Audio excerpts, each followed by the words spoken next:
Un assassin de haut niveau, soucieux de dissimuler son identité, se laissait blesser chaque fois qu'on le menaçait d'une lame, même s'il pouvait facilement esquiver. Sa propre mère le réprimandait, le traitant de faible, de médiocre et de moins que rien, affirmant qu'il était un bambou que n'importe qui aurait pu abattre d'un seul coup. Pour maintenir l'illusion, il taillait délibérément ce bambou en morceaux à 3 reprises, et lorsqu'il le rapportait chez lui, feignait d'être totalement essoufflé. Lorsqu'on le poussa volontairement du haut d'une falaise, il atterrit sur une branche, mais pour cacher ses talents en arts martiaux, il la cassa intentionnellement et fit semblant de tomber dans la rivière en contrebas. Personne ne se doutait que ce jeune homme chétif était en réalité un assassin d'élite, entraîné depuis son enfance par une redoutable organisation criminelle. Lassé de cette vie de meurtre, il décida de tout quitter pour devenir un homme ordinaire. Il abandonna l'organisation, se cacha dans un village de montagne et devint papetier. Il y épousa une belle femme et mena une vie paisible. Mais ce bonheur fut de courte durée. 2 bandits firent irruption dans le village, brisant la quiétude des lieux. Le commerçant tenta de se défendre avec une massue, mais fut mis à terre en un instant. Un jeune ouvrier s'interposa pour les arrêter, mais fut lui aussi terrassé d'un seul coup. L'assassin voulait rester à l'écart et éviter d'être entraîné dans le conflit. Mais lorsque les bandits menacèrent de tuer la femme du commerçant, il ne put rester les bras croisés.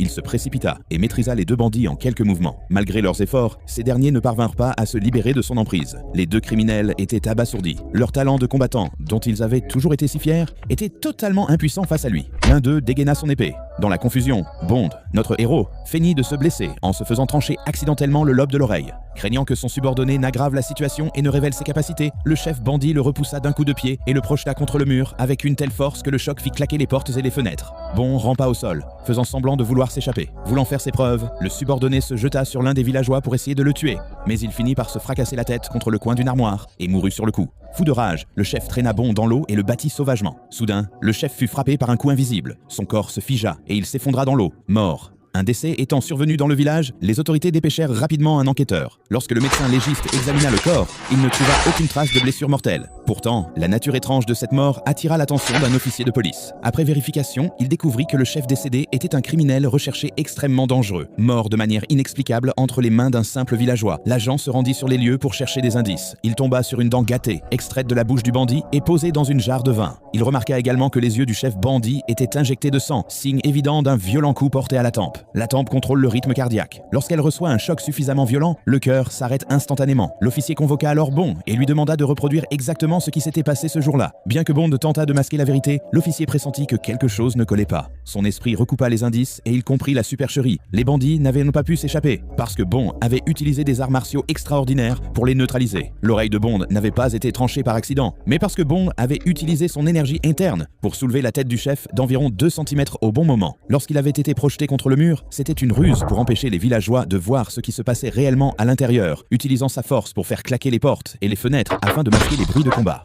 Enfin, entraînant le chef bandit